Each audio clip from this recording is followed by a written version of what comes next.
David Tilson, the eldest member of the Conservative caucus, has been in politics for almost 30 years. 77-year-old has witnessed or participated in 8 different governments at both the provincial and federal level, and he is easily one of the most experienced MPs in Her Majesty's loyal opposition. But since the current Parliament opened on December 3, 2015, Tilson has not uttered a single word during question period. David Tilson, Conservative MP for Dufferin-Caledon, hasn't uttered a word since the current session of Parliament began on Dec. 3, 2015. Why play that silly game? He says it's not because he's disengaged or uninterested. He just doesn't see the point. I've been a politician for many years and I must say, why play that silly game? The Star-Reviewed answered, the official transcript of Parliament, in search of the least loquacious MPs during question period. From the beginning of the Liberals' term until May 11 of this year, 3 MPs have never spoken during question period. Article continued below. The R. Tilson and Liberal backbenchers Nathaniel Erskine-Smith and Robert Nault. 5 others, all Liberal backbenchers, have asked just one question. 3 of the 5 who have spoken once were elected in December by-elections and have only been in the House since Jan. 29. The other 2 are first-term MP Robert Morrissey and 5-term MP Francis Scarpelleja. The Star reached out to all 8 MPs, plus an additional MP who asked his second question the day we interviewed him. Nault, who asked his first question on June 20 after this story ran online, and Scarpelleja did not respond to multiple interview requests. Tilson said he doesn't ask any questions because government ministers never answer them. They dodge and dissemble. I listen to the answers that are given by the ministers in the Liberal government and it's just garbage, he said. If I stood up and asked a question, I guarantee you 100% it will not be answered. Tilson said things were different under the Conservatives.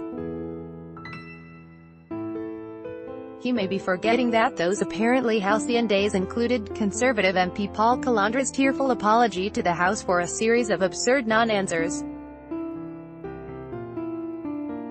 It's not just the opposition that feels frustrated by the performative ritual. Article continued. Bello asked if he thought question period is a good use of his time. First-time MP Robert Falcon-Ouellette laughed. Question period isn't a good use of anyone's time, he said. The 41-year-old former university professor, who asked his second question of the term on May 10, said he doesn't like how question period is orchestrated by the respective party whips, who assign friendly questions and decide who gets to ask them. He would like to see it opened up so that all members are free to ask questions of the government that are relevant to their constituents. Who am I here for? He asked. Am I here for the government or am I here for the people of Winnipeg Centre? Morrissey said question period is primarily for the opposition and serves little purpose for government backbenchers like him. Let's be candid, he said.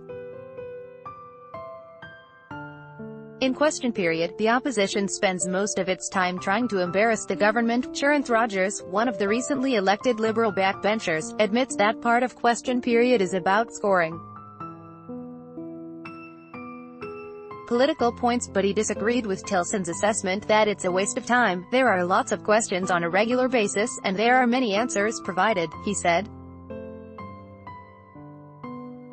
Whether or not they feel like they got the answer they're looking for, that's another matter. MP Nathaniel Erskine-Smith said that question period, in practice, is not always a good use of our time. Dan Pierce photo, Erskine-Smith.